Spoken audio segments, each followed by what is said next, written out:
perbedaan yang jelas. Allah berfirman, "Amman huwa qanitun ana al-laili sajidan wa qa'iman yahdharul akhirata wa yarju rahmat rabbih."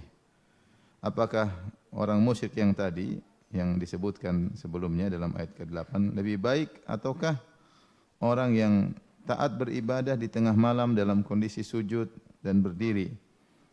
Yahdharul akhirata, yaitu sedang salat, sujud dan berdiri maksudnya salat. Yahdharul akhirata wa yarju rahmat rabbih, yang dia berharap kepada akhirat, yang khawatir dengan akhirat dan berharap rahmat Rabbnya. Qul hal yastawil ladzina ya'lamuna wal ladzina la ya'lamun, katakanlah apakah sama antara orang yang berilmu dengan orang yang tidak berilmu. Innama yatadzakkaru ulul albab, sungguhnya yang bisa mengambil pelajaran hanyalah orang-orang yang ulul albab, yaitu yang berakal, yang cerdas. Tapi tentunya tidak sama antara orang kafir dengan orang beriman. Orang kafir yang hanya beribadah kepada Allah dalam kondisi terdesak, adapun orang beriman terus-menerus beribadah kepada Allah Subhanahu wa taala. Orang kafir merasa aman dari akhirat, orang mukmin khawatir dengan akhirat. Baik, kita bahas ayat yang ke-9. Di sini ada dua qiraah, amman huwa qanitun ana al-lail. Apakah sama orang kafir tadi dengan orang yang qanit, yang rajin beribadah? Amman di sini ada dua, ada qiraah dengan tidak mentasydid mim jadi aman, aman ya. Dan qiraah yang kedua dengan mentasydid huruf mim jadi amman ya. Aman. Adapun aman jadi mimnya tidak ditasydid, aman, maka ini dua qiraah boleh dibaca dua-duanya ya. Aman atau amman. Kalau aman maka tafsirnya ada dua tafsiran. A adalah harfun nida, dan ini kalau tidak salah pendapat Al-Farra, jadi aman huwa qanitun ana al-lail, yaitu seakan-akan panggilan, wahai orang yang taat beribadah di tengah malam dalam kondisi sujud dan berdiri sedang salat, itu pujian ya. Sungguhnya engkau akan mendapatkan demikian dan demikian. Itu panggilan terhadap seruan, bentuk pujian terhadap orang yang rajin beribadah di malam hari. Wahai orang yang sujud dan berdiri solat malam, ya. Engkau adalah orang yang bahagia. Ini kalau a dimaknakan dengan harfun nida, dan dalam bahasa Arab huruf panggilan harfun nida bisa dengan a, bisa dengan ya, ya. Ini semua dalam bahasa Arab disebut dengan harfun nida. A, ya, wahai kalau bahasa kita. Itu seakan-akan Allah berkata, wahai orang yang taat beribadah di malam hari. Maksudnya engkaulah yang berbahagia, engkaulah yang beruntung, engkaulah. Kemudian tafsiran kedua, aman, a maksudnya istifham. Yaitu ini maknanya seperti yang kita jelaskan tadi.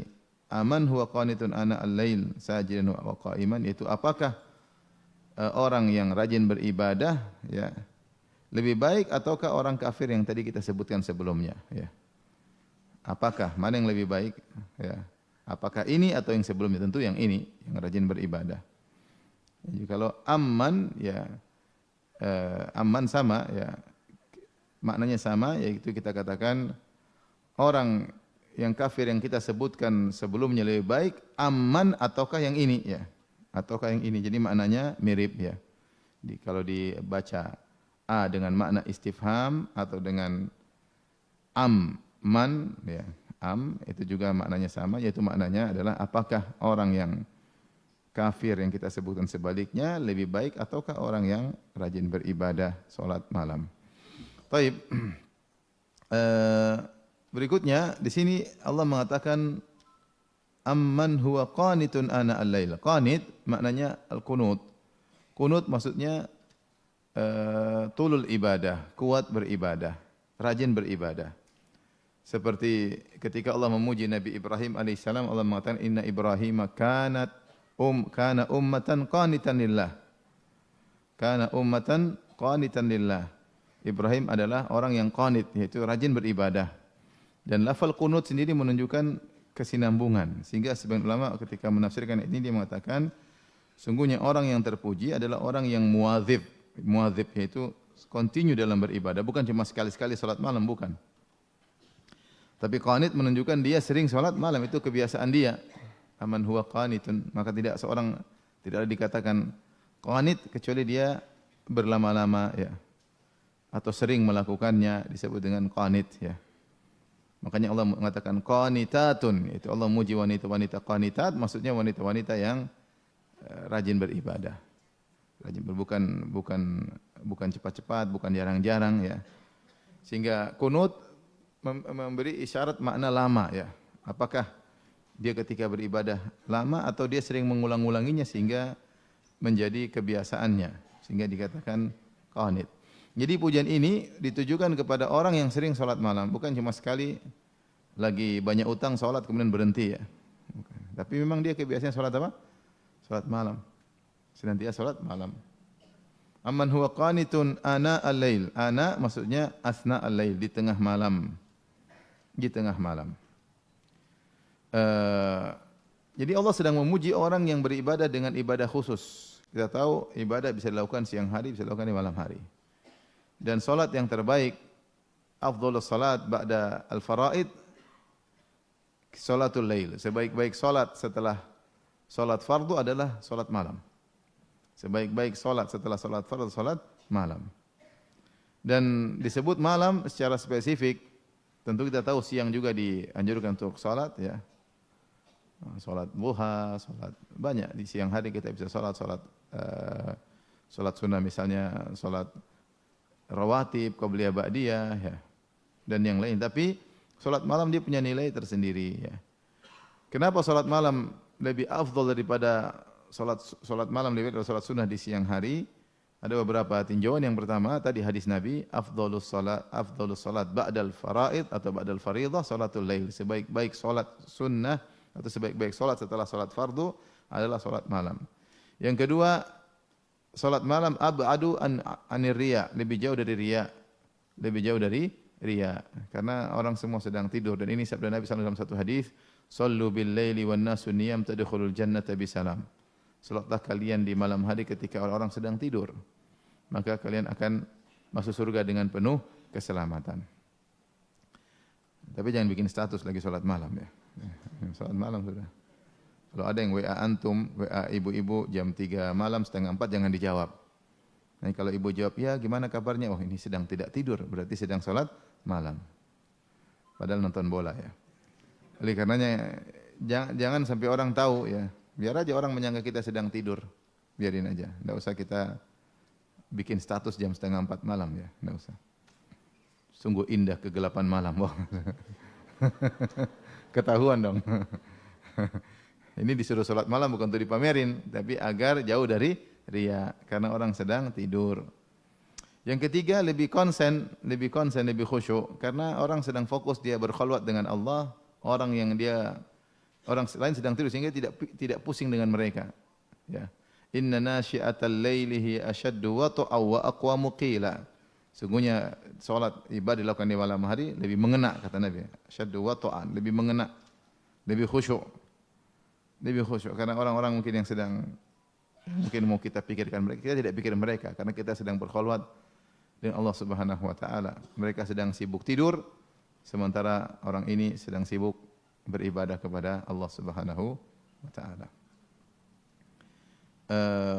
Ini di antara yang menjadikan salat malam adalah luar biasa. Kemudian di antara keutamaannya, apalagi kalau orang salat di sepertiga malam terakhir, itu adalah waktu nuzul al-ilahi, waktu turunnya Allah Subhanahu wa taala ke langit dunia. Dan itu waktu yang sangat spesial di dalam satu hari, adalah sepertiga malam yang terakhir sebelum sabda Nabi sallallahu alaihi wasallam, yanzilu rabbuna tabaraka wa taala hina yabqa thuluthul akhir minal lail. Sungguhnya Rabb kita turun di langit dunia ketika tinggal sepertiga malam yang terakhir, dan dia berkata, hal min da'in fa astajiba lahu, adakah yang berdoa akan aku kabulkan doanya? Hal min sa'ilin fa utiya su'lah, adakah yang mohon aku akan kabulkan permintaannya? Hal min mustaghfirin fa aghfiralah, apakah ada yang mohon ampun akan aku ampuni dosa-dosanya. Bayangkan yang maha kaya mencari hamba-hambanya, menawarkan ampunan dan anugerah, maka sungguh merugi orang yang kemudian tidak bangun di waktu-waktu yang sangat mulia tersebut ya. Saya sering sampaikan kalau ada orang kaya diketuk pintunya, diminta terus dikasih, ini orang kaya hebat. Dia diketuk pintunya, dia buka, dia kasih. Lebih hebat lagi kalau ada orang kaya tidak perlu diketuk, pintunya dibuka, siapapun boleh masuk. Ya. Ini lebih hebat daripada yang pertama. Lebih hebat lagi kalau orang kaya yang keluar cari orang-orang miskin. Lebih hebat lagi kalau si kaya tersebut adalah maha kaya, Yang nawar-nawarin ampunan, pemberian, maka Allah Subhanahu wa taala maha kaya, maha rahmat, maha sayang. Maka sungguh ketika di sepertiga malam terakhir Allah sedang mencari hamba-hambanya, kemudian kita sedang tidur. Allah sedang mencari hamba-hambanya, kita sedang nonton bola. Allah sedang mencari hambanya, nonton Korea. Repot. Maka beradalah dalam posisi terbaik ketika sedang dicari oleh Allah Subhanahu wa taala. Maka sepertiga malam terakhir mungkin dimulai jam-jam 1:30, sudah masuk sepertiga malam yang terakhir, atau jam 1:30 ya. Maka waktu panjang, bisa bangun 1:30, bisa bangun jam 2, bisa jam 3, bisa jam 3:30, alhamdulillah. Banyak waktu bisa. Tidak usah banyak-banyak, sedikit tapi berkah, sedikit tapi berkah. Ana al-laili sajida wa qa'ima, dalam kondisi sujud dan berdiri. Tentunya maksudnya dalam kondisi salat. Disebutkan dua hal ini karena ini adalah kondisi terbaik dalam salat. Kondisi terbaik dalam salat dua, yaitu sujud dan berdiri. Tentu ada kondisi yang lainnya, i'tidal. Berdiri maksudnya berdiri ketika baca Al-Fatihah dan ayat-ayat Allah, yaitu baca surat.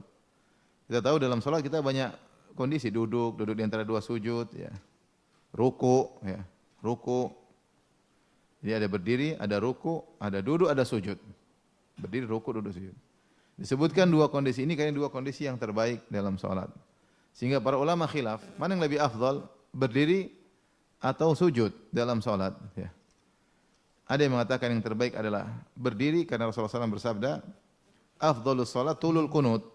Salat yang terbaik adalah yang paling lama berdirinya. Kunut maksudnya berdiri. Yang paling lama berdirinya. Kemudian yang mengatakan sujud yang terbaik karena Rasulullah SAW bersabda, aqrabu ma yakunul abdu min rabbih wa huwa sajid. Yang terbaik kondisi seorang hamba ketika sedang sujud. Kalau tidak salah Ibnu Taimiyah rahimahullah mengatakan dua-dua terbaik masing-masing pada sisi yang berbeda. Kalau sujud adalah kondisi terbaik, kondisi seorang karena dia sedang sujud itu kondisi terbaik dalam salat. Karena dia sedang menghinakan dirinya, dia meletakkan bagian anggotanya yang terbaik yaitu kepalanya, dahinya. Kemudian dia sujud sambil mengaku keagungan Allah, dia berkata subhana rabbiyal a'la. Maha suci Allah yang maha tinggi. Saya sangat rendah, sangat hina, dan maha suci Allah yang maha tinggi. Maka orang seperti ini sangat dekat dengan Allah. Aqrabu ma yakunul abdu min rabbi wa sajid. Orang yang paling dekat dengan Allah ketika sedang. Karena semakin orang semakin menghinakan dirinya di hadapan Allah, dia semakin dekat. Semakin orang sombong, semakin merasa tinggi, semakin merasa enggak perlu, dia semakin jauh. Maka ketika orang semakin rendah di hadapan Allah, semakin sujud, dia semakin dekat. Allah berfirman, wasjudu waqtarib, sujudlah dan dekatlah. Maka dari sisi kondisi tubuh dia ketika salat, maka kondisi terbaik adalah sedang sujud. Tapi kalau ditinjau dari kondisi qiraah, karena maka berdiri yang terbaik, karena ketika seorang berdiri dia sedang baca Al-Qur'an dan dia sedang berlezat-lezat dengan baca firman Allah. Maka semakin panjang dia baca, dia semakin memuji Allah dalam bacaan tersebut, maka ditinjau dari pujian dengan baca firman-firmannya, maka berdiri lebih baik. Intinya ini dua rukun dalam salat yang terbaik, yaitu berdiri untuk membaca surat dan sujud untuk menunjukkan kehinaan di hadapan Allah Subhanahu wa taala. Kemudian Allah berfirman, yahdharul akhirata wa yarju rahmata rabbih. Jadi setelah Allah menyebutkan tentang orang ini, pertama dari kondisi luarnya, dari kondisi luar dia kondisi zahir yaitu sujud dan berdiri. Bagaimana batinnya? Allah jelaskan, yahdharul akhirata wa yarju rahmata rabbih. Dalam kondisi takut dengan akhirat, takut dengan neraka. Wa yarju rahmata rabbih, dan berharap rahmat Allah Subhanahu wa taala. Ini demikian kondisi batinnya. Inilah demikian kondisi batinnya. Takut dengan akhirat dan berharap rahmat Allah Subhanahu wa taala ya. Dan ini adalah ibadah qalbiyah, ibadah hati. Siapa yang bisa menggabungkan keduanya maka itu ibadah yang terbaik. Terutama ketika akan meninggal dunia. Dalam satu hadis Rasulullah SAW menjenguk seorang pemuda fi maradil maut, dia akan meninggal dunia. Maka Rasulullah bertanya, "Kaifa tajiduka?" Bagaimana kau mendapati dirimu? Maka dia berkata, "Inni arju rahmatallah wa akhafu min dhunubi." Saya berharap rahmat Allah dan saya takut dengan dosa-dosa kau. Dia dalam kondisi demikian. Dua terkait dalam hatinya. Berharap rahmat Allah, berharap diampuni oleh Allah, berharap anugerah Allah dan dia takut dengan dosa-dosanya. Maka Rasulullah SAW mengatakan, "Ma yajtami'ani fi qalbi 'abdin fi mithli hadhihi al-halah illa," tidaklah dua perkara ini terkumpul pada seorang hamba dalam kondisi seperti ini, itu akan meninggal dunia, illa a'tahu Allahu ma yarju wa amanahu mimma yakhaf. Atau kama qala Nabi sallallahu alaihi wasallam. Kecuali Allah akan memberikan apa yang dia inginkan, yang dia harapkan dan Allah akan merasa buat dia aman dari apa yang dia takutkan. Dan Allah merasa aman membuat dia merasa aman dari apa yang dia takutkan.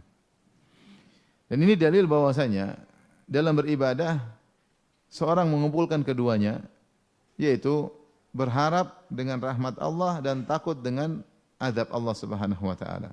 Ini adalah sifat para anbiya. Setelah Allah menyebut para nabi, Allah mengatakan innahum kanu yusari'una fil khairati wa yad'unana raghaba wa rahaba wa kanu lana khashi'in. Setelah menyebutkan para nabi yang luar biasa dalam surat Al-Anbiya, Allah mengatakan innahum kanu yusari'una fil khairat. Mereka adalah orang-orang, ya para nabi yang bersegera dalam kebaikan. Wa yad'unana raghaban wa rahaba, dan mereka yad'unana maksudnya mereka berdoa kepada kami atau mereka beribadah kepada kami, karena doa bisa maknanya berdoa, bisa maknanya ibadah. Wa yad'unana, yaitu mereka beribadah kepada kami raghaban wa rahaba, dalam kondisi berharap dan dalam kondisi takut. Jadi mereka menggabungkan dua hal ini, berharap dan takut. Dan itu harusnya kondisi seorang mukmin, kondisi seorang mukmin dalam segala kegiatan ibadahnya, berharap dan takut. Jangan pede pasti diterima, jangan juga putus asa tidak diterima. Berharap dan takut ya. Seperti ketika Nabi Ibrahim alaihissalam dan Ismail membangun Ka'bah, kata Allah, wa idh yarfa Ibrahimul qawaida minal baiti wa Ismailu rabbana taqabbal minna innaka antas samiul alim. Setiap mereka bangun Ka'bah, mereka meletakkan batu, mereka selalu mengucapkan, mereka ulang-ulang. Ibrahim dan Ismail berkata, Rabbana taqabbal minna, ya Allah terimalah dari kami. Innaka antas samiul alim, sungguhnya engkau Maha mendengar lagi Maha mengetahui. Kenapa mereka berdoa, ya Allah terimalah dari kami? Karena mereka tidak pede pasti diterima. Dan mereka khawatir untuk tidak diterima, tapi mereka berharap diterima. Maka demikianlah seorang ketika beribadah dalam ibadah apapun, berharap cemas, kalau bahasa kita. Harap apa? Cemas. Karena kalau tidak cemas, pede, akhirnya ujub. Kalau cemasnya tidak ada berharap, putus asa. Maka sikap kita kepada Allah harap-harap cemas, berharap dan khawatir, berharap dan khawatir. Makanya seandainya salah seorang kita di posisi Ibrahim mungkin terlalu pede ya. Ibrahim alaihissalam dipanggil, diberi gelar Khalilur Rahman, kekasih Allah, disuruh bangun rumah Allah, masjid terbaik di alam semesta, yaitu Masjidil Haram. Dengan perintah khusus dari Allah Subhanahu wa taala, dengan kerjaan yang sangat berat. Bayangkan Ibrahim dan Ismail pergi untuk mengambil batu, kemudian mempahat batu, memotong batu menjadi kotak-kotak yang teratur, kemudian dipikul, dibawa ke Ka'bah. Itu yang kerjaan berat semuanya. Batunya besar-besar, dipikul, disusun. Wah, berat kerjaan itu. Berat kerjaan tersebut. Tetapi mereka berdua masih khawatir tidak diterima. Makanya mereka berdua berdoa. Nah, ada seorang salaf ketika membaca ini dia menangis, dia mengatakan, Khalilur Rahman, ya bni baitir Rahman, bi amri minar Rahman, thumma yakhafu alla yataqabbala minhur Rahman. Kekasih Allah sedang membangun masjidnya Allah atas perintah khusus dari Allah, kemudian masih khawatir tidak diterima amalannya oleh Allah. Itu orang yang bertakwa. Bukan saya ini kan kekasih Allah, aman. Tidak ada, dia sendiri takut kepada Allah. Ya. Tenang, saya wali sini. Kalau mau doa sini sama saya. Wali tenang, aman, tenang. Saya punya hubungan khusus dengan Allah, aman. Ibrahim kekasih Allah, tidak begitu. Tetap khawatir, tetap takut, tetap harap dan cemas.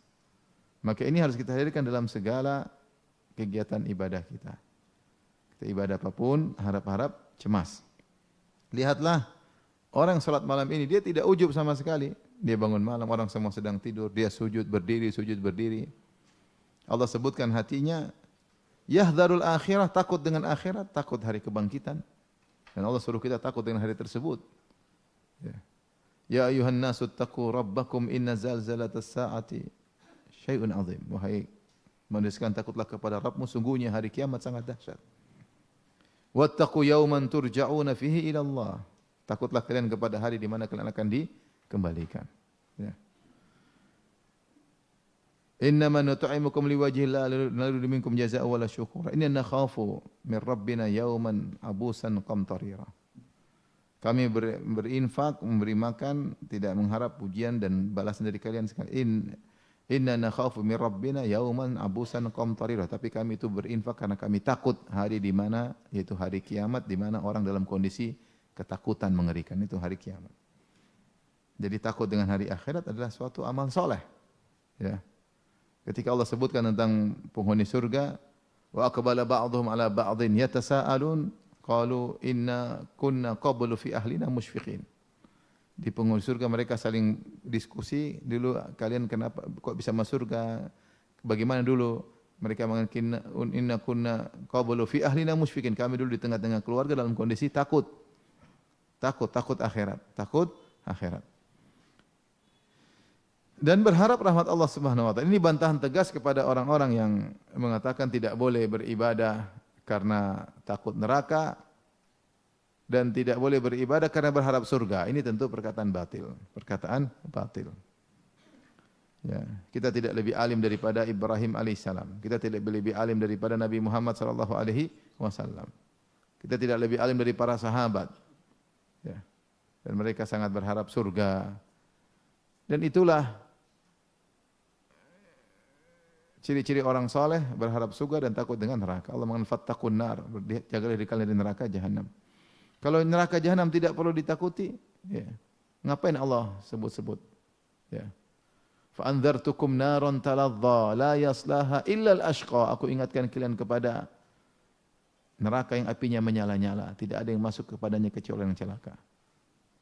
Rasulullah ingatkan, Allah suruh ingatkan tentang neraka dahsyatnya dan diceritakan tentang indahnya surga. Kita rindu dengan surga. Dan di antara kerinduan terhadap surga adalah kerinduan melihat wajah Allah di surga. Kerinduan melihat wajah Allah di surga. Jadi ada yang mengatakan siapa yang beribadah takut neraka, berharap surga, ibadah pedagang. Ini perkataan buruk sekali. Seakan-akan menghina atau merendahkan orang yang seperti ini. Padahal orang yang seperti ini para nabi. Bukankah Nabi Ibrahim alaihissalam yang disebut kasih Allah seperti itu? Dia berharap surga dan dia takut dengan hari akhirat.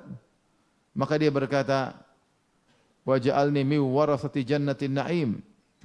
Ya Allah, jadikanlah aku termasuk pewaris surga yang kekal abadi. Dan dia berkata, wala tukhzini yauma yub'atsun. Jangan kau hinakan aku di hari kiamat kelak. Takut dengan hari akhirat, berharap surga, itu ciri orang-orang yang termulia. Ketika ada seorang datang kepada Nabi, ya Rasulullah, inilah usinu dandanataka wala dandanata Mu'adz. Aku tidak bisa pandai berdoa seperti yang kau ucapkan dan Mu'adz bin Jabal sebutkan. Walakinni as'alullah al-jannah. Ya, tapi aku mohon surga kepada Allah. Wa a'udzubihi minan nar. Aku berlindung dari neraka jahanam. Apa kata Nabi sallallahu alaihi wasallam? Haulaha nudandin atau haulahuma nudandin. Kami pun demikian. Saya dan Mu'adz permohonan apapun yang kami mutar-mutar doanya, ya intinya itu. Minta surga, diselamatkan dari apa? Neraka jahanam. Kita ini kalau doa, semua doa intinya kan itu enggak? Intinya itu. Mau doa lafalnya, redaksinya berubah-ubah, intinya minta surga, dijauhkan dari apa? Neraka. Makanya Rasulullah mengatakan haulaha nudandin. Kami pun doanya ya seputar itu aja. Meskipun lafal kami mungkin berbeda, mungkin redaksinya berbeda. Maka yang bilang siapa yang beribadah berharap surga seperti pedagang, ini seakan-akan ada penghinaan terhadap para nabi. Ya, tentu dia tidak bermaksud demikian, tapi konsekuensinya ini adalah merendahkan cara ibadah para nabi. Dan itu bohong aja. Jangan berharap surga, dia aja berharap dunia. Ada seorang alim bilang saya tidak berharap surga, tidak takut neraka. Dia saja berharap dunia, minta rizki. Rizki aja dia minta dunia, apalagi di akhirat. Kamu aja dunia minta rizki supaya tidak miskin, minta supaya nyaman hidup. Itu kan kenikmatan kecil. Itu aja udah kamu minta di dunia. Terus kamu bilang tidak mau surga, omong kosong. Bohong. Mana ada orang ibadah tidak pernah minta, ya Allah berikan aku kesehatan di dunia. Ada enggak orang berdoa enggak minta kesehatan? Kalau cari istri bilang cari istri apa yang soleh. Sama dia minta dunia dong. Dia minta upah disegerakan. Terus dia bilang saya tidak mau surga, bohong. Baik. Jadi Allah sebutkan tentang kondisi hatinya, yahdharul akhirat wa yarju rahmat rabbih.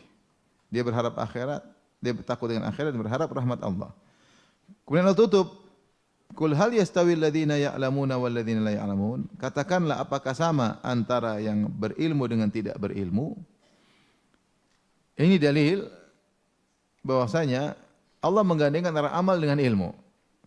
Jadi di antara sifat orang berilmu adalah salat malam. Di antara sifat berilmu adalah orang salat malam. Makanya Allah puji. Jadi kan ini adalah hamba Allah yang khusus, yang Allah jadikan dia sebagai bahan komparasi dengan orang kafir. Allah pilih model hamba yang khusus, tidak semua hamba. Setelah Allah sebut tentang orang kafir, Allah bilang, mana yang lebih baik? Orang kafir yang hanya beribadah kepada Allah sekali-sekali, kalau lagi senang lupa sama Allah, ya. Senang melakukan kekufuran, bersenang-senang dalam hidup ini. Ataukah orang yang salat malam? Berarti orang ini spesial. Orang ini apa? Spesial. Dan di antara keistimewaan orang ini yang spesial, ini dia menggabungkan antara ilmu dan amal. Antara ilmu dan amal. Itu dia salat malam. Kenapa dia salat malam? Karena dia berilmu. Karena dia berilmu. Oleh karena isyarat bahwasanya ilmu yang bermanfaat adalah ilmu yang disertai dengan amal. Dan ini telah dijelaskan panjang lebar oleh Syatibi. Ya. Beliau menyebutkan bahwasanya seluruh dalil yang sedang memuji ilmu dalam Al-Quran maupun Sunnah, maksudnya ilmu yang membuahkan hasil. Ilmu yang membuahkan apa? Hasil. Karena ilmu yang tidak membuahkan hasil tercela dalam syariat, tercela. Contohnya ilmunya orang-orang Yahudi. Yang Allah katakan al-maghdub alaihim, yang dimurkai. Kenapa? Karena ilmunya tidak diamalkan. Karena ilmunya tidak diamalkan. Ya, maka ilmu yang tidak diamalkan itu tercela. Kalau gitu ilmu yang terpuji semuanya ilmu yang mengkonsekuensikan amal. Ya. Hanya sekedar berilmu tidak diamalkan malah bahaya. Al-Quran hujjatun lak au alaik. Al-Quran itu membelamu atau menjadi bumerang bagimu. Sama, ini mirip seperti semua dalil yang menunjukkan tentang keutamaan baca Quran, menghafal Quran, maksudnya yang diamalkan, bukan yang tidak diamalkan. Yang orang cuma lihat ya, keutamaan hafal Quran, baca Quran, menghafal Quran. Maksudnya bukan sekedar itu, tapi Al-Quran yang diamalkan, yang dibaca membuahkan hasil. Karena kalau Al-Quran dibaca, dihafal, tidak membuahkan hasil, maka celaka.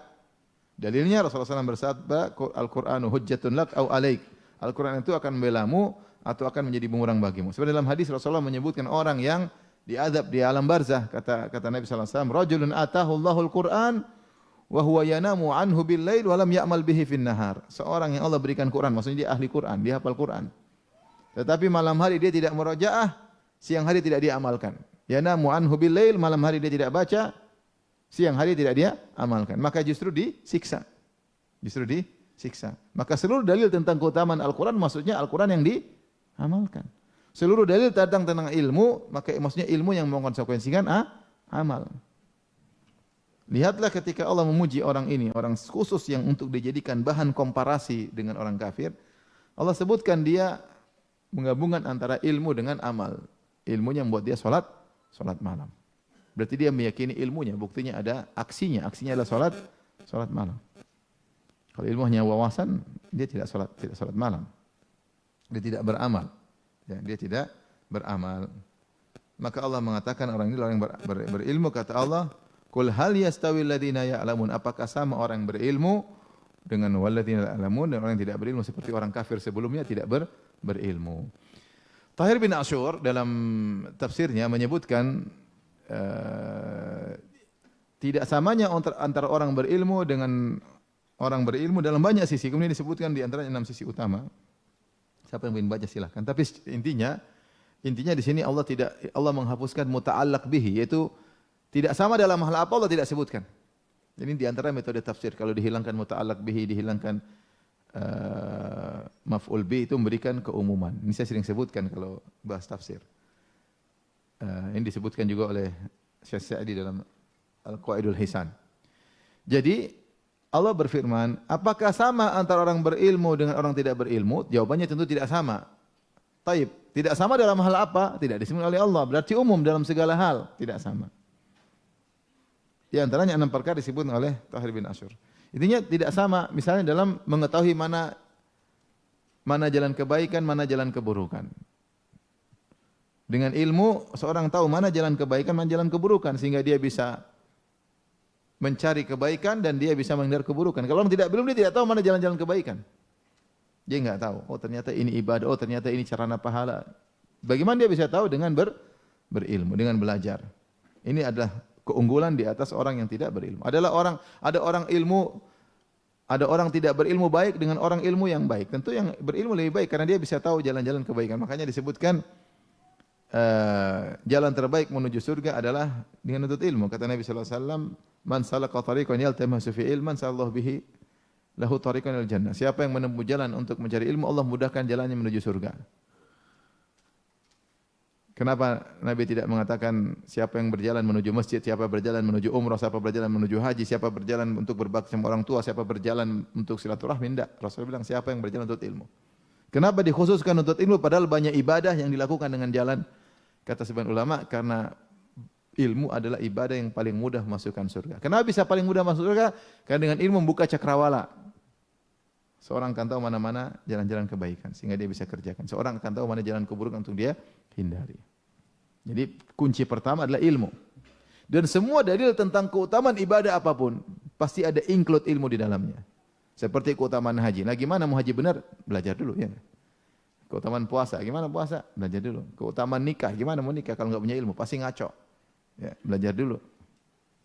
Semua keutamaan ibadah di balik itu ada keutamaan apa? Include keutamaan belajar. Menuntut ilmu. Oleh karenanya, orang berilmu dengan tidak berilmu berbeda dalam segala sisi, dalam segala hal. Ya. Kemudian dengan berilmu seorang akan mengetahui prioritas, ini yang paling utama juga. Dia tahu prioritas mana yang lebih utama, mana yang kurang. Kalau orang tidak berilmu, mungkin dia ilmunya pas-pasan, dia sibuk dengan suatu ibadah, dia sangka itu adalah yang terbaik, ternyata enggak, masih ada yang lebih terbaik. Dan seorang berilmu, dia tahu dia bisa melakukan satu kegiatan, dia bisa mendapatkan ilmu pahala double. Ketika dia tahu, oh ternyata amal ini bisa langsung sekali lempar, dua tiga burung terkena, atau sekali mendayuh, 2-3 pulau terlampaui. Dari mana dia tahu? Dengan ilmu. Ini bisa sekalian ini. Kalau enggak punya ilmu enggak bisa. Kemudian dengan ilmu seorang bisa menambah imannya karena ilmu itu ada dituntut amal 2. Pertama amal jawarih, kedua amal hati. Amal hati dengan ilmu. Bagaimana tahu detail tentang iman kepada malaikat kalau enggak belajar? Bagaimana tahu detail tentang iman kepada asma Allah wa sifat-sifatnya, itu dituntut. Dan itu dengan belajar.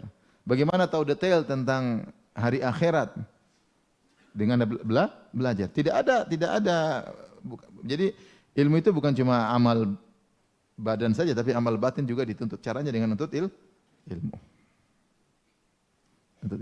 Jadi dari sini kita tahu bahwasanya orang berilmu dengan tidak berilmu berbeda dalam segala hal.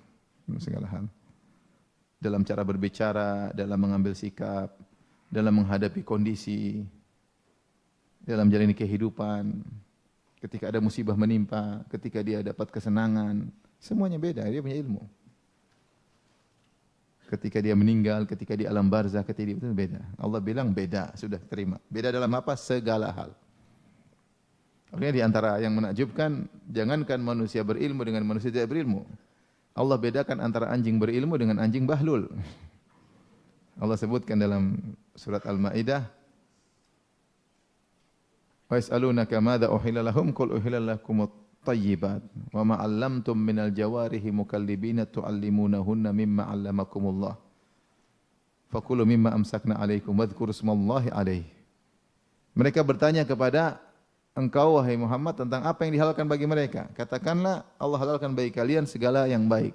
Dan anjing-anjing yang kalian ajari untuk berburu.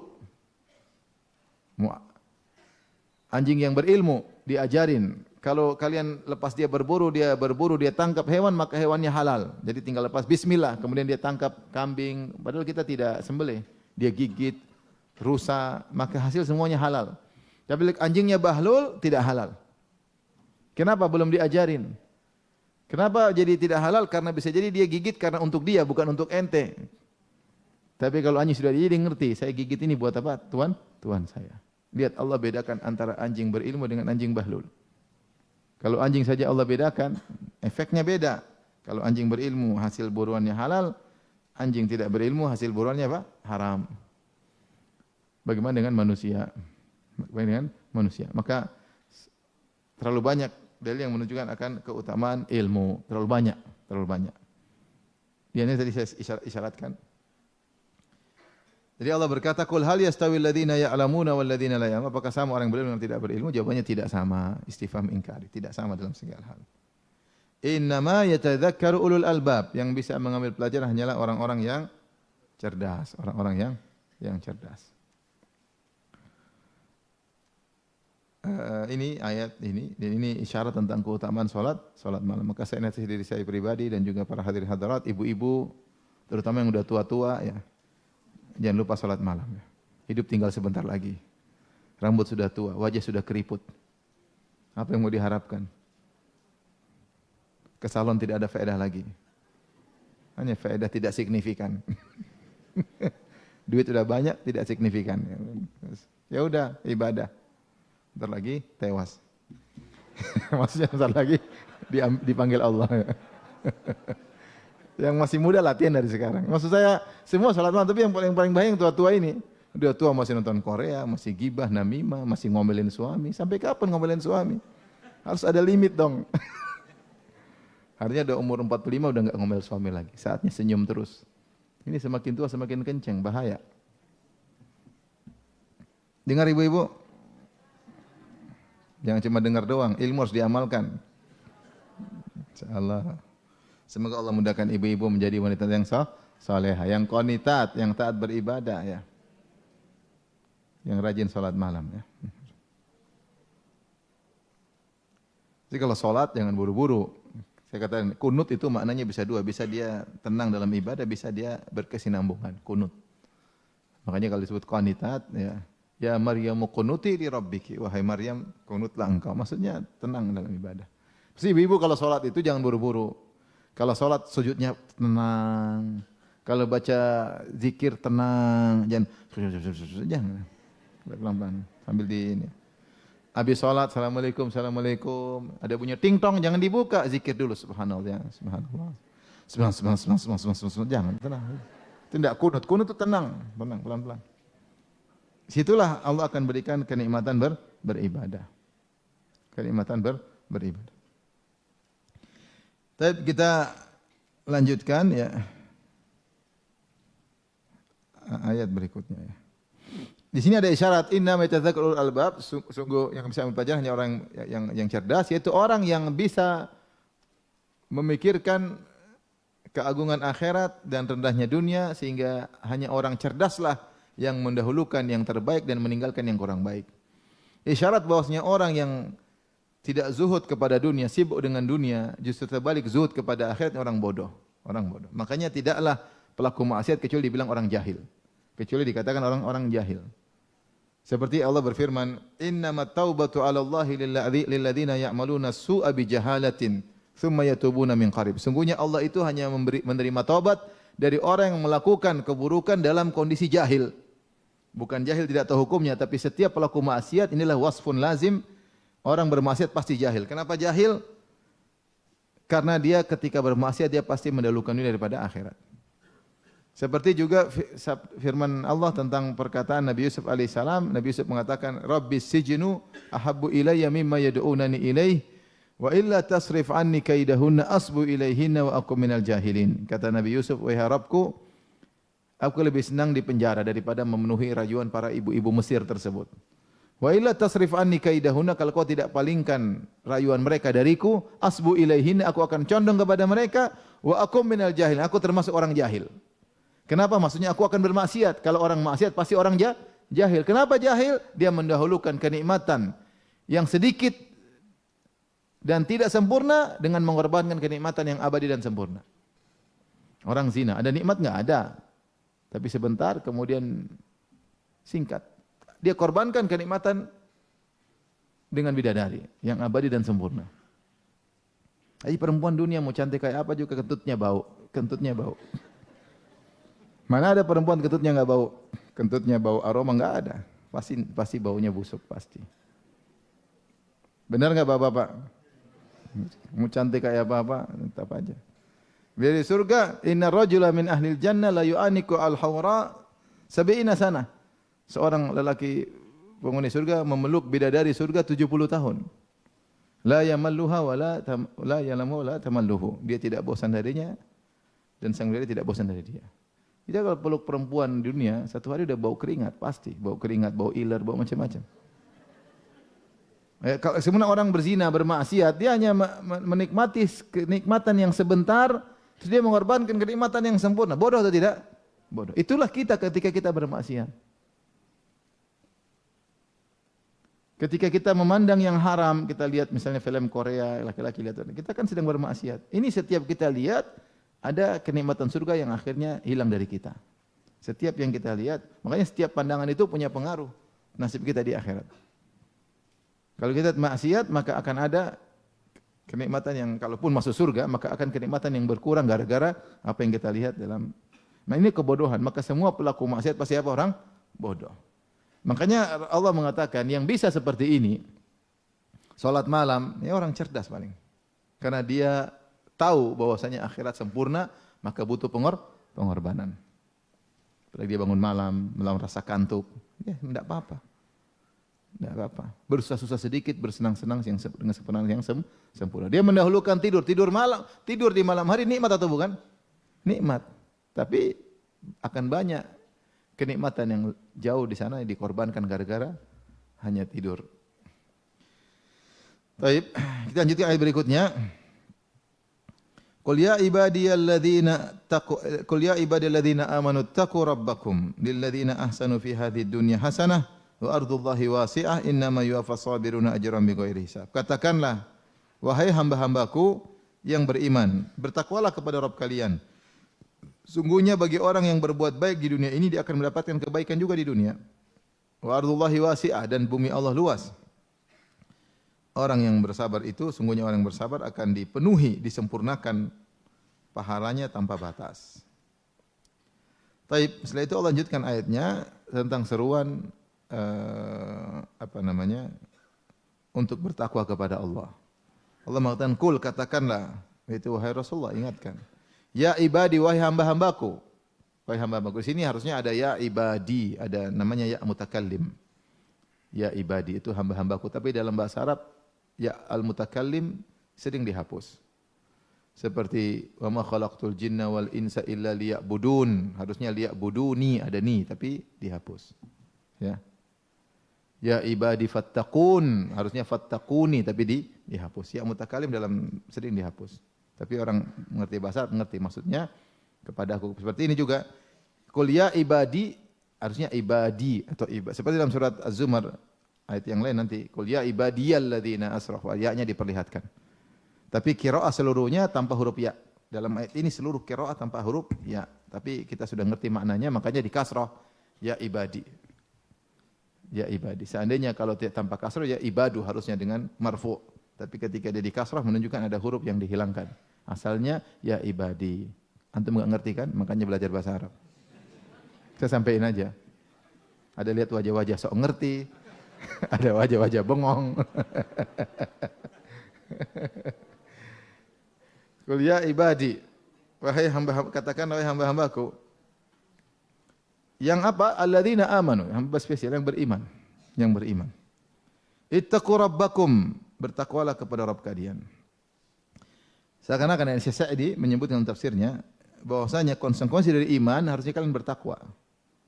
Karena orang yang beriman dia bertakwa. Takwa maksudnya engkau mengambil penghalang antara engkau dengan apa yang engkau takutkan. Seperti fattaqun nar, bertakwalah kepada neraka. Maksudnya cari penghalang yang bisa menghalangi engkau dengan neraka jahanam dengan beramal saleh meninggalkan maksiat. Ittaqu rabbakum, yaitu bertakwalah kepada Rabb kalian, jangan carilah penghalang agar kau tidak diazab oleh Allah Rabb kalian. Dan di antara kata Syekh Sa'di juga, di antara kenapa kalian harus bertakwa? Karena Rabb kalian, Allah sifatnya Rabb, Dia yang menciptakan kalian, Dia yang mengurusi kalian, Dia yang berikan kenikmatan, Dia yang berikan kebahagiaan, Dia yang beri petunjuk. Maka Dia hendaknya ditakwa. Harus takwa kepadanya. Karena terlalu banyak kenikmatan yang Allah berikan kepada kita, terlalu banyak. Allah berikan iman kepada kita, Allah berikan kita petunjuk, Allah jauhkan kita dari banyak hal. Dan nikmat terbesar adalah nikmat iman. Nikmat apa? Iman. Maka di sini disebutkan rububiyah Allah, ittaqu rabbakum, untuk diingatkan bahwasanya memang kalian wajib untuk bertakwa kepada Rabb yang telah menciptakan kalian. Ya ibadilladzina amanu taqu rabbakum, bertakwalah kepada Rabb kalian. Yang takwa maksudnya meninggalkan kemaksiatan dan menjalankan amal saleh. Kemudian Allah berfirman, lilladzina ahsanu fi hadzid dunya hasanah, bagi orang-orang yang berbuat ihsan di dunia ini, yaitu berbuat amal saleh, maka dia akan dapat kebaikan. Dan ini di sini hasanatun dengan tanwin maksudnya li ta'zim, dia akan mendapatkan kebaikan yang spesial. Karena tanwin tankir li ta'zim, dan ini banyak dalam Al-Qur'an. Allah sebutkan secara tanwin untuk menunjukkan keagungan. Jadi kalau kita artikan bahasa Indonesia, bagi orang-orang yang berbuat ihsan, berbuat baik, dia itu berbuat amal soleh, berbuat ihsan, maka dia akan mendapatkan kebaikan yang agung, yang spesial di dunia ini. Dan ayat seperti ini datang dalam beberapa ayat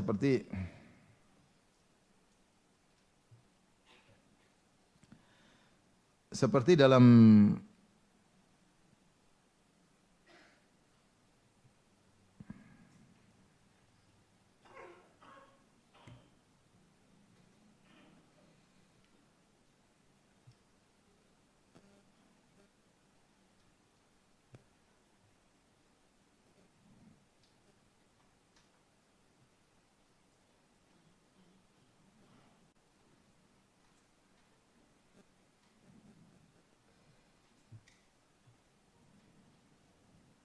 Allah sebutkan bahwasanya orang yang beramal saleh di dunia, ini di antara perkara yang penting harus kita yakini. Jangan kita suudzon sama Allah. Di antara bentuk suudzon, orang menyangka kalau beramal saleh dia hanya dapat akhirat doang. Dunia tidak. Tidak, Allah kasih dunia. Kasih dunia. Jadi memang orang yang ikhlas, dia fokusnya dia hanya pikir akhirat, dunia dia terima aja. Tapi dia tidak suudzon, jangan suudzon. Jangan menyangka bahwasanya kalau kita beramal saleh hanya diberi ganjaran di akhirat. Tidak. Orang yang beramal saleh dia akan diberi ganjaran di dunia sebelum di akhirat. Dan kalau orang minta kebaikan dunia tidak mengapa.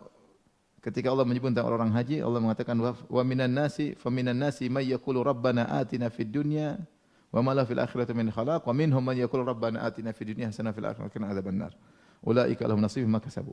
Di antara jemaah haji ada yang ketika berhaji dia hanya minta dunia saja. Dan di antara mereka ada yang ketika berdoa minta kebaikan dunia, kebaikan di akhirat. Boleh minta kebaikan di akhirat. Seperti firman Allah surat Al-A'raf 156, "Waktub lana fi hadhihi dunya hasanatan wa fil akhirah." Ya. Itu doa, ya Allah, catatlah bagi kami di dunia ini kebaikan dan juga kebaikan di akhirat. Boleh sama, Rabbana atina fid dunya hasanah wa fil akhirah. Boleh minta kebaikan di dunia. Kemudian Allah sebutkan dalam surat An-Nahl ayat 30, ya, sama seperti dalam surat yang kita sedang bahas dalam surat Az-Zumar ayat ke-10. Wa qil ladzina taqaw rabbakum madza anzala rabbukum qalu khaira lil ladzina ahsanu fi hadhihi dunya hasanah wa la darul akhirati khair wa la ni'ma darul muttaqin. Kata Allah, lil ladzina ahsanu fi hadhihi dunya, bagi orang yang berbuat kebaikan di dunia, hasanah, itu kebaikan di dunia, akan dapat balasan di dunia. Wala darul akhirati khair, dan akhirat lebih baik. Jadi orang yang berbuat amal saleh di dunia dia akan dapat kebaikan di dunia, muqaddimah sebelum kebaikan di akhirat. Kata Syekh Sa'di dalam tafsirnya, dia akan mendapatkan rizqun wasi', rezeki yang luas. Itmi'nanus sudur, dia akan mendapatkan hati yang tentram. insyirahus sudur, hati yang kehidupan yang bahagia, dia akan mendapat ketentraman jiwa. Ini sudah pasti. Seperti Allah berfirman tentang dalam surat An-Nahl juga 97, man amila salihan min dzakarin aw untha wa huwa mu'min falanuhyiyannahu hayatan thayyibah wa lanajziyannahum ajrahum. Ya. Kata Allah Subhanahu wa taala, lelaki mukmin atau perempuan mukmin yang beramal saleh, falanuhyiyanahum hayatan thayyibah, kami akan berikan dia kehidupan yang bahagia di dunia, itu belum di akhirat, di dunia. Ada yang mengatakan qanaah, dia akan selalu puas, orang yang qanaah kan pasti bahagia. Yang tidak qanaah yang sengsara. Maka dia diberikan qanaah. Punya rumah segini qanaah, punya mobil segini, mobil butut pun dia bahagia. Dia naik mobil bututnya dengan senang. Nah, bahagia. Ada sudah naik mobil mahal masih belum, kurang ini lagi, mobil sudah mahal kurang, ngomel-ngomel. Padahal mobilnya udah enak. Supirnya senang, enak, mobil enak. Dia ngomel mulu. Ya. Jadi Allah akan berikan kenikmatan di dunia sebelum di akhirat. Dan di antara juga dalam surat Yusuf. Saya lupa ayat berapa. Ketika Allah berfirman dalam surat Yusuf, ketika raja kasih kekuasaan kepada Yusuf, kata Allah, "Wa kadzalika makkanna li Yusuf fil ardi yatabawwa'u minha haitsu yasha' nusibu bi rahmatina man nasha' wa la nudhi'u ajral muhsinin wa la ajrul akhirati khairul lil ladzina amanu wa kanu yattaqun." Jadi Nabi Yusuf setelah melewati berbagai macam ujian, akhirnya dia dijadikan bendaharawan Mesir. Setelah Allah mengatakan Nabi Yusuf jadikan bendahara, Allah mengatakan wa kadzalika makkanna li Yusuf. Demikianlah kami berikan kekuasaan kepada Yusuf fil ard, di atas muka bumi. Yatabawwa'u minha haitsu yasha', dia boleh ke mana-mana yang dia pergi, mau ke Mesir semua, mau ke sana terserah dia. Dia diberi kewenangan oleh raja. Nusibu bi rahmatina man nasha'. Kami berikan rahmat kami kepada siapa yang kami kehendaki di antara Yusuf. Kemudian kata Allah, wala nudhi'u ajral muhsinin, dan kami tidak akan menyia-nyiakan pahala orang berbuat ihsan. Itu kami berikan di dunia. Dia jadi bangsawan. Kemudian Allah sebutkan, wala ajrul akhirati, ingat pahala di akhirat masih ada lagi. Khairun, lebih baik lagi daripada sekarang yang dialami oleh Yusuf. Lilladzina amanu wa kanu yattaqun, bagi orang yang beriman dan bertakwa. Makanya ketika Nabi Yusuf ketemu dengan kakak-kakaknya, kemudian akhirnya Nabi Yusuf menceritakan, bertanya kepada mereka,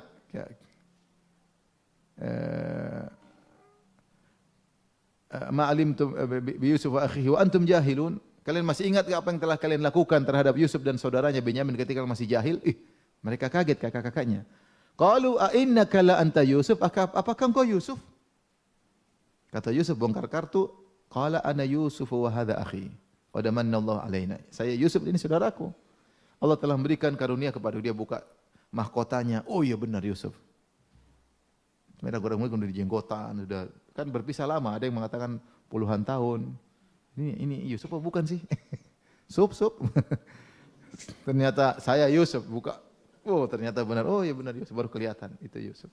Kata Nabi Yusuf alaihissalam, qala ana Yusuf wa hadha akhi qad manna Allahu alaina. Allah telah beri karunia kepada kami. Innahu may yattaqi wa yasbir fa innallaha la yudhi'u ajral muhsinin. Sungguhnya siapa yang bertakwa dan bersabar, Allah tidak akan menyia-nyiakan itu, Allah tidak akan melupakan, Allah tidak akan menghilangkan ganjaran bagi orang yang berbuat ihsan di dunia Allah kasih. Belum di akhirat. Kenapa Yusuf bersabar dan bertakwa dalam setiap kondisinya? Ketika dia dimusuhi oleh kakak-kakaknya, dia sabar bertakwa. Ketika dipisahkan dari ayah dan ibunya, dia sabar dan bertakwa. Ketika dibuka bajunya dilempar dalam sumur, dia sabar dan bertakwa. Ketika dijual jadi budak loh dijual. Terus uangnya diambil sama kakaknya, dia sabar dan bertakwa. Ketika dirayu oleh Zulekha atau Imratul Aziz, dia sabar dan bertakwa. Ketika divonis masuk penjara, dia sabar dan bertakwa. Ini yang susah. Menggabungkan sabar dan takwa. Sabar tapi terus beribadah. Ada orang takwa tapi tidak sabar. Ada orang sabar tapi tidak takwa. Kemudian kata Nabi Yusuf, innahu may yattaqi wa yasbir. Ini kaidah kehidupan. Siapa yang bersabar dan takwa, fa innallaha la yudhi'u ajral muhsin. Allah tidak akan menyia-nyiakan pahala orang yang ihsan, orang yang sabar dan bertakwa. Meskipun ganjarannya telat, karena Allah akan berikan di waktu yang tepat, di waktu yang pas. Allah tidak kasih langsung, ada waktunya, saatnya Allah kasih. Maka Allah mengatakan lilladzina ahsanu fi hadhihi dunya hasanah. Bagi orang yang berbuat ihsan di dunia ini dapat hasanah. Dapat hasanah, itu dapat ganjaran.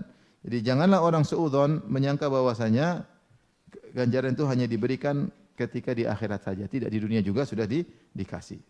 Dan di akhirat disiapkan juga. Berbeda dengan orang kafir. Kalau orang kafir dunia dikasih, akhirat enggak. Dalam hadis dari Anas bin Malik radhiyallahu anhu, Rasulullah SAW bersabda, "Innallaha la yadhlimu mu'minan hasanah." Allah tidak akan mendolimi satu kebajikan pun untuk orang beriman. Yu'ta biha fid dunya. Allah kasih kalau seorang berbuat kebaikan, Allah bayar dulu, Allah bukan bayar, Allah kasih ganjar di dunia, wa yujza biha fil akhirah. Dan Allah kasih juga di akhirat, dua, di dunia di akhirat dikasih. Orang beriman. Wa amal kafiru fayut'amu bihasanati ma amila biha lillahi fid dunya. Adapun orang kafir dikasih di dunia. Allah kasih kenikmatan, kasih orang, makanya orang kafir kalau sedekah dia uangnya juga banyak. Banyak orang kafir meyakini ini, bersedekah uangnya banyak. Sampai ada kawan saya, bosnya orang kafir, dia bilang ini ambil uang, kau kasih anak yatim, kasih permisi. Nanti yang orang kafir dia kasih ini, untuk bangun kuil-kuil ini, semua dia kasih. Dia bahkan bantu kepada orang Islam, bahkan bantu masjid. Karena dia tahu ketika dia melakukan semua, usahanya semakin sukses. Karena memang Allah kasih dan dia merasakan realnya apa yang dia kebaikan dia dapat. Hatta idza afdha ila al-akhirah lam takun lahu hasanatun yujza biha. Kalau dia sudah sampai akhirat tidak ada satu kebaikan pun dibalas. Itu bedanya orang kafir cuma dikasih di dunia. Tapi Allah berfirman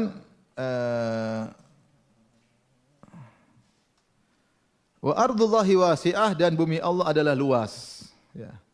Ini isyarat kepada para sahabat agar berhijrah.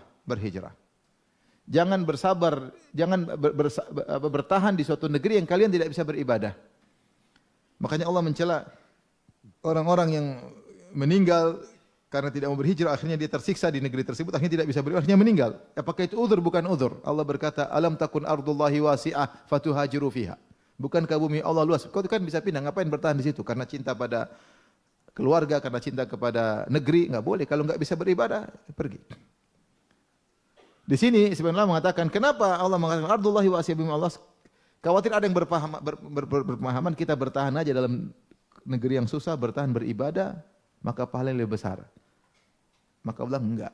Jangan bertahan di situ. Kau bisa beribadah susah, mending kau pergi ke tempat lain, ibadahmu lebih mudah, paham? Lebih mudah. Ini dalil bahwasanya tidak semua yang lebih susah lebih baik daripada yang lebih mudah.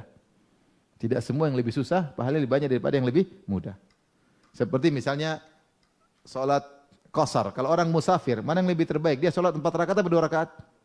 Sunnahnya Nabi tidak pernah 4 rakaat ketika musafir. Tetapi 2 rakaat lebih afdal daripada 4. Makanya tidak semua yang lebih mudah pahalanya lebih sedikit, tidak. Terkadang lebih mudah pahalanya lebih banyak. Seperti apa? Salat safar, qasar lebih bagus. Seperti haji, para ulama mengatakan haji yang lebih baik haji tamattu. Haji, umrah dulu baru haji. Di antara umrah dan haji senang-senang. Lebih susah mana? Haji tamattu atau haji ifrat? Haji ifrat lebih susah. Dari awal tidak buka ihram.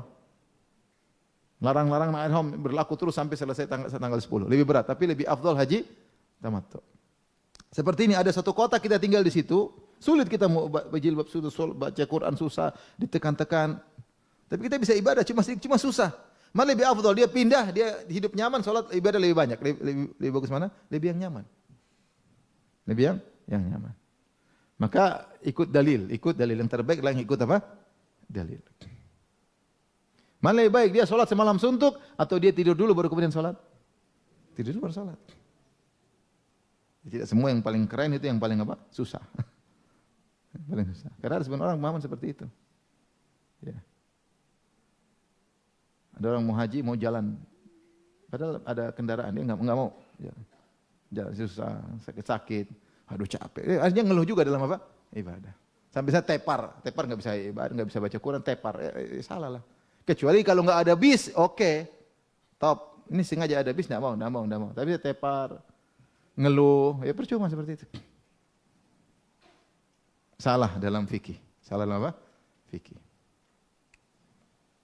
Akhirnya ada yang dikorbankan. Kalau mudah, kenapa tidak milih yang mudah? Kecuali memang ada Rasulullah suruh susah, ya susah, tidak apa-apa. Ya. Taib, di sini Allah mengatakan innama yuwaffas sabiruna. Jadi Allah mengatakan ardullahi wasi'ah, bumi Allah luas. Jangan sampai kalian menyangka saya susah-susah di sini pahala lebih besar. Enggak, pindahlah engkau ke bumi Allah yang lebih luas. Beribadah dengan sepuasnya di sana.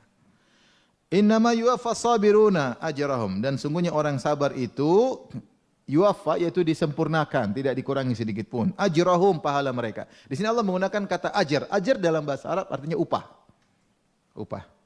Artinya dan Allah sadarkan kepada mereka upah mereka. Isyarat bahwasanya memang mereka berhak mendapatkan apa? Upah tersebut. Jadi enggak usah malu-malu untuk terima. Memang kau berhak, ya. Dan Allah menggunakan upah, kata upah supaya itu dijamin pasti ada. Seakan-akan Allah punya utang, dan itu Allah sebutkan dalam untuk supaya orang semangat, seperti Allah mengatakan kalau orang beramal soleh Allah utang.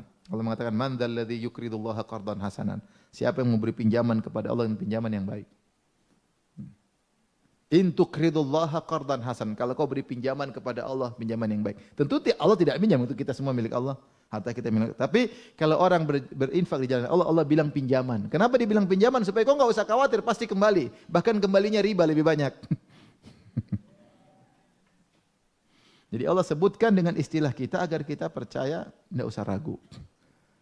Maka siapa yang beramal soleh, Allah bilang ajr, upah, pasti diganjarin. Enggak mungkin Allah lalai. Dan Allah mengatakan innama yuwaffa, sempurna, tidak ada pun satu yang terluputkan, enggak ada.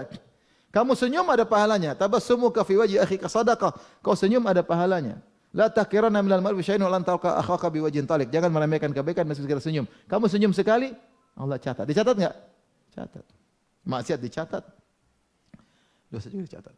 Sampai tadi malam saya bahas tentang hadis ketika ada yang bertanya, Rasulullah kalau kita suka dengan satu makanan, kemudian kita ditanya, saya bilang saya enggak suka, apakah dicatat? Maka dikatakan dicatat semua. Bahkan suatu kudzaibah dicatat sebagai kudzaibah. Suatu dusta kecil dicatat juga dusta kecil. Ini dusta. Mau enggak? Enggak. Padahal kita mau. Itu malaikat catat. Dusta. Bohong. Dicatat bohong. Tapi bohong kecil. Karena enggak ada yang dirugikan. Orang itu masalah, enggak suka ya? Kalau saya makannya, iya saya enggak suka. Padahal suka. Harusnya jawab yang lain. Belum saatnya, belum mau makan sekarang, belum apa, nanti ada waktunya. Tapi jangan bilang saya enggak suka berarti bohong. Tapi catatnya bohong kecil. Sama, jadi semua pahala dicatat, tidak ada amal soleh yang tidak tercatat. Makanya Allah mengatakan innama yuwaffa, dipenuhi. Kemudian Allah mengatakan as-sabiruna, orang yang bersabar dapat pahala secara sempurna. Sabar apa? Dengan 3 modelnya, sabar dalam menjalankan ketaatan, sabar meninggalkan maksiat, sabar tatkala terkena apa? Musibah. Ajrahum, ganjaran mereka kata Allah bi ghairi hisab, tanpa hisab. Apa maksud tanpa hisab? Terlalu banyak. Sebagian ulama mengatakan kalau ibadah lain sesuai kadarnya. Kamu salat sekian paling sekian. Kamu ini, tapi kalau sabar enggak pakai takaran. Ini pendapat pertama. Maksudnya enggak pakai takaran banyak. Yang kedua maksudnya bahwasanya jangan sesuai dengan persangkaanmu. Sebagaimana amal soleh ini kita menyangka kita lakukan segini, pahalanya sekian. Ini pahala di luar persangkaanmu. Lebih daripada yang kau perkirakan. Tidak ikut kaedah. Tidak ikut apa? Kaedah. Jadi kau melakukan sekian, ganjarannya lebih banyak. Amal yang lain sesuai dengan ganjarannya. Makanya Allah mengatakan bi ghairi hisab.